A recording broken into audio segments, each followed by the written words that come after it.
끝까지 부인하고 끝까지 욕하고 끝까지 비난하고 죽는 사람들도 있지만 또 생각보다 많은 사람들이 비난을 하다가 예수님을 외면하다가 부인하다가 예수님 앞에 엎드리고 고백하는 사람들을 많이 보게 됩니다. 그리고 그 마지막에 고백하는 사람들도 두 가지로 나눠집니다. 한 사람의 부류는 마치 그 예수님 십자가에 못 박혔던 한편의 강도처럼 내 영혼을 주님께 부탁합니다. 엎드리는 고백하는 사람이 있는 반면 또 한 사람은 그걸 알면서도 끝까지 버티는 사람이 있습니다. 자기가 잘못했던 걸 알지만 마치 가룟유다처럼 후회는 하지만 회개하지 않는 사람. 이런 사람도 있습니다. 우리는 하루빨리 주님 앞에 우리 자신의 연약함을 죄인임을 고백하고 그리고 죄인임을 안다면 철저히 회개하고 그래서 주의 은혜 가운데 천국을 소망하며 달려가는 우리가 되어지기를 주의 이름으로 축원합니다. 누군가가 생일이라고 하면 보통 우리는 생일을 축하해 줍니다. 물론 더 가까운 경우나 특별한 경우에는 또 서로 선물을 주고받는 경우에는 또 특별한 선물을 준비하기도 하죠. 원수만 아니라면 누구든지 생일을 축하해 주게 돼 있습니다. 오늘 예수님 생일을 기념하는데 올해는 또 마침 우리 박효진 집사님 오늘이 또 생일이랍니다. 예수님 생일하고 같으니까 또 얼마나 부러운지 몰라요. 부러울 때 세상에 참 많기도 하지만 괜히 또 예수님 생일하고 같아진다는 것도 그것도 참 부러운 거 아니에요? 그것도 참 부럽습니다. 근데 사실 이게 생일을 맞이하면 다 축하해주고 싶잖아요. 다 축하해주고 싶습니다. 원수가 아니라면 축하해주죠. 근데 원수는 그렇지 않죠. 원수는 생일잔치에 재를 뿌리려고 하죠. 생일잔치에 절대 축하하지 않죠. 반대하죠. 그런데 세상의 사람들은 예수님의 이 성탄을, 예수님의 오신 이날을 생각만큼 축하하지는 않습니다. 예수님의 이 나심을 축하해주는 것은 불편하죠. 그러니까 자꾸 딴 이야기 하는 겁니다. 그래서 성탄절이지만 자꾸 산타클로스나 이야기하고 다른 화이트 크리스마스나 또는 또 다른 것들로 자꾸 축하를 하려고 하는 거죠. 왜? 이날 예수님의 생일에 즐거워하는 것도 좀 기분 나쁘다는 거죠. 그래서 다른 쪽으로 자꾸 돌립니다. 그래서 우리나라는 이 종교와 관련된 이런 기념일이 석가탄신일도 있잖아요. 석가탄신일에는 이 불교에 아주 초점을 맞춥니다. 그렇죠? TV를 봐도 그렇고요. 매스컴을 봐도 다 그쪽에 초점을 맞춥니다. 근데 이상하게 성탄절이 되면은 교회에 초점을 맞추지 않습니다. 예수님께 초점을 맞추지 않죠. 뭐에 맞추죠? 다 산타클로스에 맞춰요. 캐롤송도 예수님을 찬양하는 캐롤송이 아니고 다른 거예요. 다 산타클로스니 무슨 화이트 크리스마스니 다 이런 쪽이에요. 그래서 초점을 자꾸 비껴가려고 하죠. 예수님이 이 날을 쉬는 날이니까 좋아하긴 하지만 예수님의 초점을 맞추지 않고 자꾸 다른 쪽에 초점을 맞추려고 하는 거죠. 애써 외면합니다. 사람들도 그렇고요. 매스컴도 그렇고 모두가 다 그렇습니다. 예수님이 철천지 원수도 아니고 그 집안을 망하게 한 것도 아니고 그 집안 죽인 것도 아닌데 왜 그럴까요? 참 이상한 일이죠. 참 이상한 일입니다. 석가탄신일은 동양만 대부분 믿습니다. 다른 나라들은 소수가 정말 소수만 믿고 아예 모르는 사람도 많거든요. 그래도 예수님은 전 세계에 모르는 사람들이 없어요. 안 믿는 나라도 심지어 이슬람 국가나 다른 나라들조차도 모르는 사람은 없어요. 다 알거든요. 그 사람들은 반대하느라고 더 잘 알고 우리는 예수님을 믿으니까 또 잘 알고 그래서 모르는 사람은 모르는 사람대로 잘 알고 믿는 사람은 믿는 사람대로 다 잘 알고 모르는 사람 없어요. 모르는 사람 없습니다. 그럼에도 불구하고 예수님을 반대하는 사람들이 참 많다는 겁니다. 왜 그렇게 반대할까요? 이유는 간단합니다. 영혼을 사탄에게 빼앗겼기 때문에 어두운 가운데 있기 때문에 빛 대신 예수님을 싫어하는 것입니다. 오늘 성경도 마찬가지입니다. 오늘 성경도 그 먼 동방나라에서 예수님의 오심을 왕으로 오신 예수님을 구세주로 오신 예수님을 찾아와서 환영하고 축하해주는 사람이 있는 반면 예루살렘에 살고 같은 나라에 사는데도 불구하고 도리어 소동하는 사람들이 나오고 있죠. 반대하는 사람들이 나오고 있죠. 거절하는 사람들이 나오고 있습니다. 도리어 예수님을 죽이려고 하는 사람들이 나오고 있습니다. 예전이나 지금이나 이게 변함없습니다. 앞으로도 변함없을 것입니다. 믿는 사람들은 예수님을 환영하고 믿지 않는 사람들은 대부분이 다 예수님을 반대하고 마치 철천지 원수처럼 여기게 된다는 것입니다. 본인들이 무슨 이해관계가 있어서 그러는 것이 아니라 본인들이 어둠에 거하기 때문에 사탄에게 그들의 영혼을 빼앗겼기 때문에 그렇게 반대하는 것입니다. 사랑하는 성도 여러분, 이 땅에 인간의 몸을 입으시고 우리를 구원하러 오신 예수님을 우리는 크게 기뻐하고 또 기뻐하고 환영하고 그 예수님과 동행하여 영원한 천국을 소유하는 우리 모두가 되어지기를 주의 이름으로 축원합니다. 그래서 오늘 설교 제목이 예수님을 찾고 찾으면 만납니다. 그런 제목입니다. 예수님은 찾고 찾아야 만날 수 있는 것이지 그냥 구경하고 있으면 절대 만날 수 없습니다. 성탄절을 모두가 다 기다리지만 그들은 놀려고 기다리고 그들은 다른 목적으로 기다리죠. 그렇게 기다려서는 예수님을 맞이할 수도 없고 천국을 소유할 수도 없는 것입니다. 우리는 이 땅에 비밀로 오신 보물로 오신 예수님을 기다려야 되고 찾아야 되고 그래야만 예수님을 만날 수 있게 되는 것입니다. 오늘 성경 통해서 우리가 어떻게 찾아야 되고 또 어떻게 그렇게 예수님 만날 수 있는지 몇 가지 살펴보겠습니다. 첫 번째 생각할 수 있는 것은 세상엔 예수님을 환영하고 찾는 사람도 있지만 불안해하고 반대하는 사람도 있다라는 것입니다.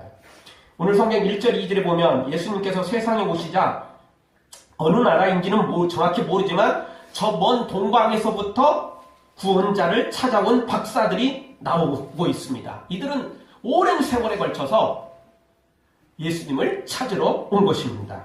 반대로 3절에 보면 소동하는 사람들이 나오고 있습니다. 이 소동이라는 단어는 이 성경 원문에 타라소라는 단어인데요. 헬라어로 된 이 타라소라는 단어입니다. 이 단어는 무슨 뜻이냐면 놀라거나 두려워하는 것을 가리킵니다. 정신적인 두려움이나 공포로 충격을 받는 것을 가리킵니다. 그래서 이들은 충격을 받았어요. 두려워하여 공포스러워했죠. 왜 그랬을까요? 환영하고 기뻐하고 즐거워하는 게 아니라 도리어 두려워하죠. 공포스러워하죠. 놀라죠. 충격을 받죠. 이유가 뭡니까? 헤롯이야 본인이 왕인데 또 다른 왕이 태어났다고 그러니까 덜컥한 거고, 다른 백성들은, 다른 종교 지도자들은 자신들이 왕은 아니지만 지금 왕 노릇하고 있거든요. 헤롯은 명색이 왕이지만 정통성을 갖지 못했어요. 그러니까 헤롯은 그냥 이름뿐이 왕이고 실제 정통성이 없었어요. 그러니까 다른 왕권을 행사하는 것들은 종교 지도자들이었던 거죠. 그러니 새로운 왕이 오는 걸 좋아하지 않았어요. 자신들이 지금 왕인데, 자신들이 실세인데 또 다른 왕이 오면 큰일 나잖아요. 왕권이 바뀌면 실세도 바뀌는 거잖아요. 그래서 이들은 싫어했던 겁니다. 그러나 동방 박사들은 아무런 상관이 없었죠. 이들이 원하는 건 자신들을 구원할 진정한 왕을 찾아왔던 것입니다. 지금도 똑같습니다. 어떤 사람들은 기쁨과 소망을 가지고 예수님을 찾아오는 반면 또 어떤 사람들은 예수님을 싫어한다는 겁니다. 예수님을 반대한다는 것입니다. 정말 준 것도 없고 받은 것도 없고 무슨 이해관계도 없는데 그렇다는 것입니다. 그러나 우리가 분명히 기억해야 됩니다. 예수님을 환영하는 사람만 예수님을 만날 수 있고 예수님을 만난 사람만이 영원한 천국을 소유할 수 있게 된다는 것입니다. 예수님이 이 땅에 오신 목적이 바로 그것이기 때문에 그렇습니다. 원래 예수님은 하나님이셨습니다.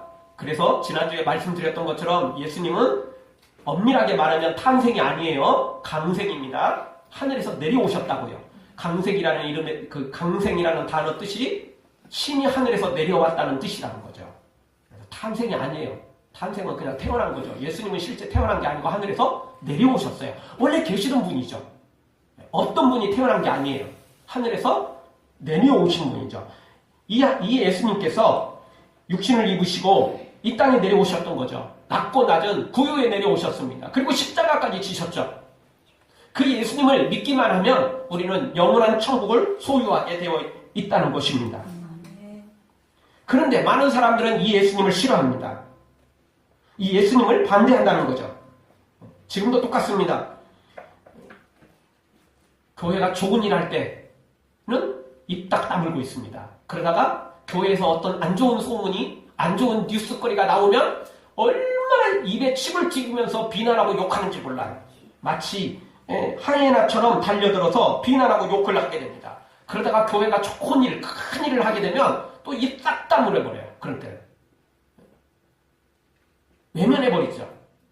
우리가 한마디 해도 그런 이야기 하려면 오지 말래요. 비난할 때는 기어코 우리 앞에 찾아와가지고 얼굴 뒷물이 되고 욕을 하더니 좋은 일이 있으면 뒤돌아서죠. 뒤돌아섰죠. 그게 세상의 현상이라는 것입니다. 사랑하는 성도 여러분, 아무리 세상이 예수님을 부인하고 배신하고 욕을 하더라도 우리는 이 예수님을 찾아와서 이 동방박사처럼 찾고 또 찾고 또 찾아서 그 예수님을 발견하고 그 예수님을 믿고 그 예수님과 동행하다가 영원한 천국을 소유하는 이 동방박사 같은 하나님의 사람들로 세워지기를 주의 이름으로 축원합니다. 두 번째 생각할 내용은 예수님이 보이지 않아도 끝까지 찾고 또 찾아야 된다는 것입니다. 여러분, 예수님을 곧바로 발견했다고 다 끝난 게 아닙니다. 여러분, 예수님을 발견했다면 그 다음부터 예수님과 하나가 되어야 되는 것입니다. 그게 출발이에요. 끝이 아니고 출발이에요. 우리나라는 교육에 참 문제점들이 많이 있지만 가장 대표적인 문제점은 뭐냐면 고등학교 때까지는 세계 탑클래스예요. 우리나라 고등학생까지는 세계 아주 최고 인류 수준입니다. 그런데 신기한 건 대학만 들어가면 그냥 추락을 해요. 낙하산도 없이 추락을 해버립니다. 그래서 대학만 들어가면 우리나라 학생들은 세계에서 이거 진짜 꼴찌에 가까울 정도로 그렇게 추락을 해버립니다. 왜 그렇죠? 고등학교 때까지는 그냥 기본하고 그냥 학원 다니고 공부하고 이럽니다. 근데 대학 딱 들어가면 그동안 죽으라고 공부해갖고 힘이 없어. 지쳤어요, 다. 그래가지고 다 놀아버려요. 다 놀아요, 그냥. 정말 그냥 대학 들어가서 우리나라 3월 달에 나오는 뉴스가 뭡니까? 2월 말부터 3월 초에 나오는 뉴스거리가 뭐죠? MT 가서 지네들끼리 또 나가서 놀다가 술 먹고 죽었다는 소식. 이게 한두 건이 아니에요. 매년 나와요. 정말 죽으라고 공부시켰는데, 그래서 그 어려운 학교에 들어갔는데 너무나 싱겁게 세상을 떠나는, 술 때문에 세상을 떠나고 지네들끼리 그냥 딴짓하다가 세상을 떠나는 참 안타까운 일들이 벌어집니다. 그게 무슨 짓입니까 도대체? 죽으라고 공부했고 진짜 들어가서 죽어버리면 되냐고요. 죽으라고 공부했으면 진짜 멋지게 살아야 되지 않겠어요? 아름답게 살아야 되지 않겠어요? 귀하게 살아야 되지 않겠어요? 근데 그게 안 된다는 거죠. 참 안타까운 일 중에, 우리나라 이 교육에서 안타까운 일 중에 하나가 바로 그 일입니다.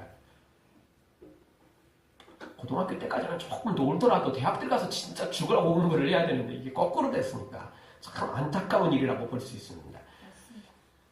대학에 들어가는 것은 끝이 아니고 시작인 것입니다. 여러분, 우리가 예수님을 만나는 순간 그거는 끝이 아니고 시작인 걸 알아야 돼요. 교회에 나왔다고 그게 끝이라고 생각하시면 안 돼요. 이제 시작일 뿐이에요. 지금부터 시작이죠. 어떻게 예수님과 동행하느냐에 따라서 우리 미래가 결정나는 것이며 우리의 앞날의 천국이 결정나는 것이며 상급이 결정난다는 것입니다. 예수님 만났다고 끝이 아니라니까요. 그리고 예수님 만나는 것도 그렇게 쉬운 것만은 아닙니다. 자, 오늘 동방박사들이 먼 외국에서 왔습니다.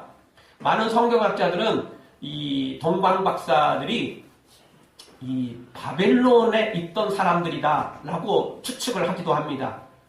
그 바벨론 포로로 끌려갔었잖아요. 그 포로로 끌려가서 거기서 정착을 했는데 모두가 다 돌아온 건 아니에요. 70년 후에 예루살렘으로 돌아오지만 모두가 돌아온 건 아니에요. 우리가 잘 아는 다니엘도 돌아오지 않았어요. 그냥 계속 그 바빌론에 머물렀어요. 일부만 돌아온 거예요. 또 거기서 해야 될 사명들이 또 있었거든요. 어쨌든 그 뒤로도 2차, 3차에 걸쳐서 귀환을 하지만 여전히 그곳에 남아있는 사람이 있었어요. 그냥 그곳에 믿음이 없어서 그곳에 정착지로 살려는 사람도 있었지만 또 거기 남아있는 사람들에게 복음을 전하기 위해서 사명감을 가지고 남아있는 사람도 있었죠. 이제 그 중에 성경을 연구하던 사람들이 바로 여기 동방박사들이다. 이렇게 이제 성경학자들이 추측을 하기도 합니다. 그리고 요즘에는요, 뭐 근거가 그렇게 확실하진 않지만 그래도 우리나라에서 거기까지 갔다라고 말하는 사람들도 있습니다. 이 먼 동방박사 사람들은 이 예수님을 찾고 찾아서 별을 보고 힘든 길을 찾아서 예루살렘까지 도착을 했습니다. 그런데 예루살렘 딱 도착하자 별이 갑자기 사라져버렸어요. 사라져버렸습니다. 그래서 이 동방박사들은 어떻게 하죠? 별이 사라졌기 때문에 찾을 길이 없잖아요. 그래서 예루살렘에 소문을 냅니다. 우리가 메시아를 찾으러 왔다. 우리가 세상의 왕으로 오신 분을 찾으러 왔다. 그런데 별이 갑자기 사라진 바람에 우리가 못 찾고 있다. 아는 사람이 있으면 우리한테 알려주라. 소문을 쫙 냈어요. 그랬더니 그 소문이 예루살렘 전체에 퍼졌죠. 결국 헤로드 왕에게 들리고 되고 종교 지도자들에게까지 그 소문이 들리게 된 것입니다. 자, 이들은 처음부터 메시아를 원하지 않았어요. 왜냐하면 왕으로 오면 헤롯은 왕권에서 자기가 물러나게 될 것이고 또 종교 지도자들은 실세인데 새로운 왕이 즉위하면 실세의 자리에서 물러나잖아요. 그러니까 좋아하지 않았던 거죠. 그래서 이들이 소동을 했던 거예요. 이들이 두려워했고 이들이 공포에 빠진 거예요. 자, 그렇지만 또 백성들을 생각하면 또 마냥 욕할 수는 없잖아요. 마냥 싫어하는 표정 지을 수는 없잖아요. 그래서 이들이 성경을 찾기 시작합니다. 목적은 다른 데 두었죠. 찾아서 죽이리라. 찾아서 없애버리리라. 이런 목적을 가지고 성경을 찾았더니 예수님이 태어나는 장소가 소개되어 있던 거죠. 어디였죠? 바로 베들레헴이었던 겁니다. 오늘 말씀처럼 베들레헴은 아주 작은 동네였는데 그게 작지 않다는 겁니다. 왜죠? 이스라엘을 다스릴 왕이 거기에서 태어난다는 말씀이 딱 적혀 있었던 거예요. 그래서 동방박사들을 베들레헴으로 보냈죠. 자, 동방박사들이 만약 별이 사라졌다고 포기했으면 어떻게 됐을까요? 별 사라졌네? 우리 헛고생했다, 야. 기왕 온 김에 예루살렘이나 조금 구경하고 돌아가자, 그냥. 이렇게 했으면 어떻게 됐을까요?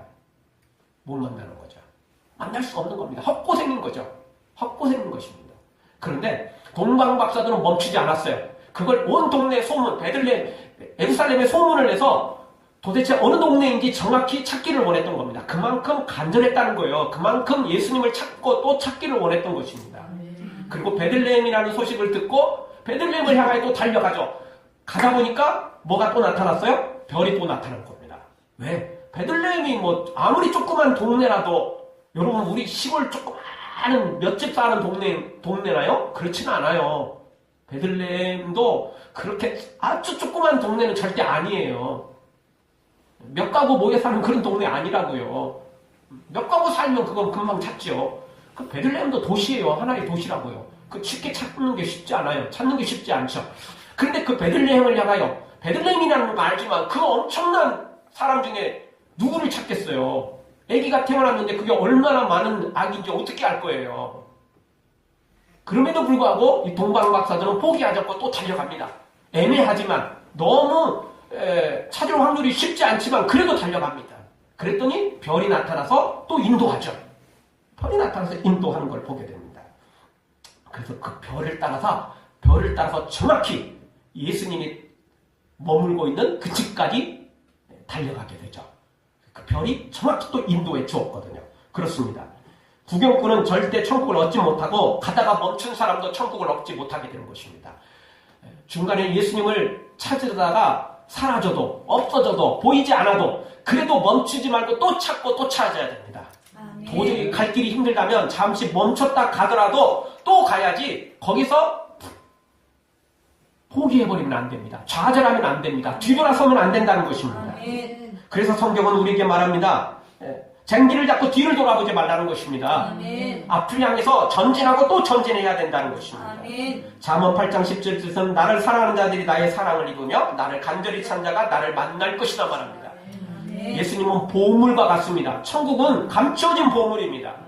아무나 발견할 수 없고 찾고 찾은 다음에 자기 것으로 만드는 사람이 보물을 얻을 수 있듯이 예수님을 찾고 또 찾고 그리고 그 예수님과 하나가 될 때 우리가 천국을 누리게 되는 것입니다. 그래서 마태복음 11장 12절 천국은 침노를 당하나니 침노하는 자가 빼앗느니라.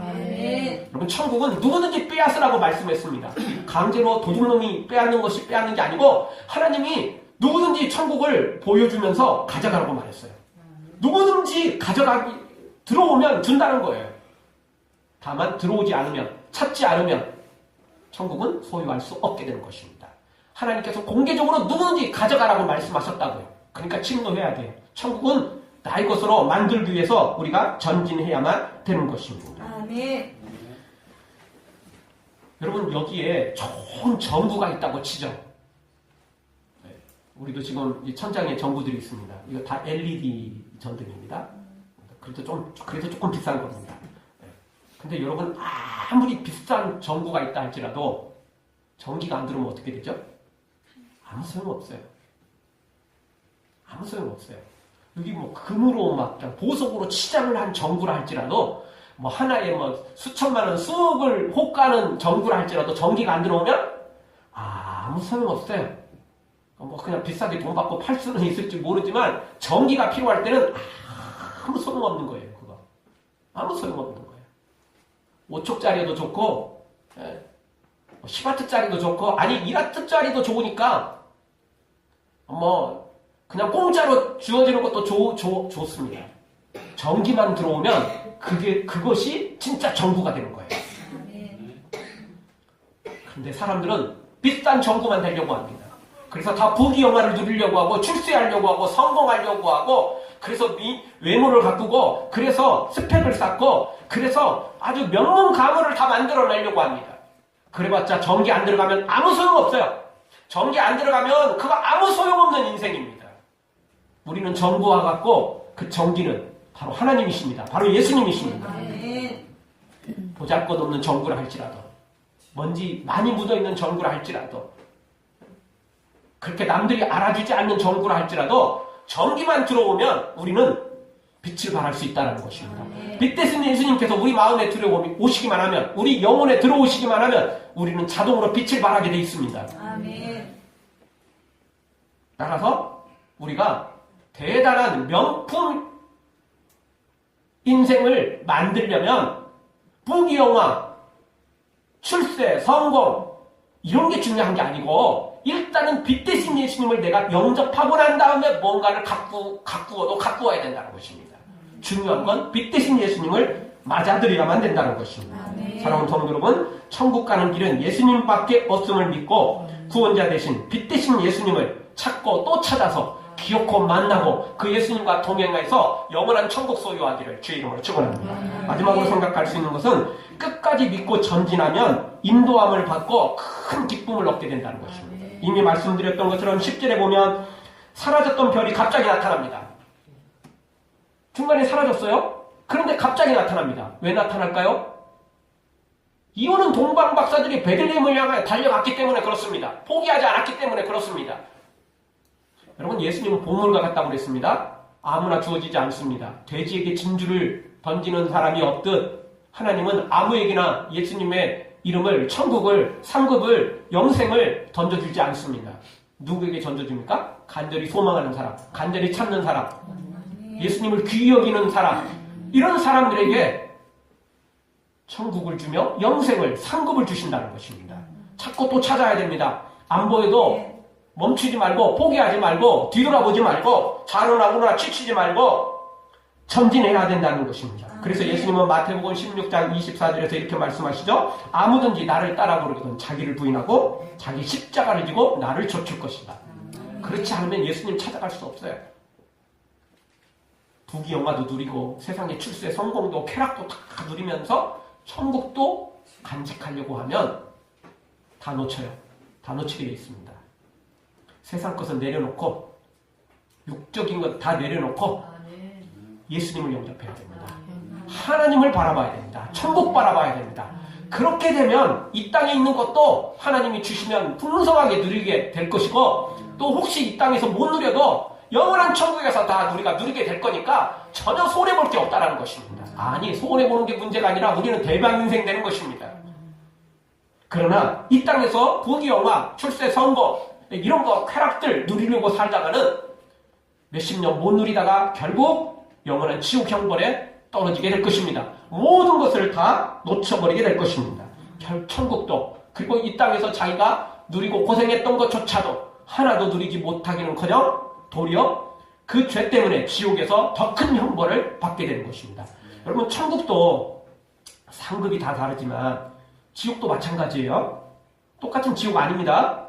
하나님은 행한 대로 갚으십니다. 천국도 행한 대로 상급받지만 지옥도 죄진 만큼 지옥에 떨어질 것이죠. 똑같은 지옥이 아닐 것입니다. 절대 그렇지 않겠죠. 더 나쁜 놈들, 더 큰 죄를 진 놈들은 지옥 가서도 더 큰 고난을 당하게 될 것입니다. 형벌을 당하게 될 것입니다. 따라서 오늘 우리는 무슨 일이 있어도 멈추면 안 됩니다. 좌로나 우로나 치치면 안 됩니다.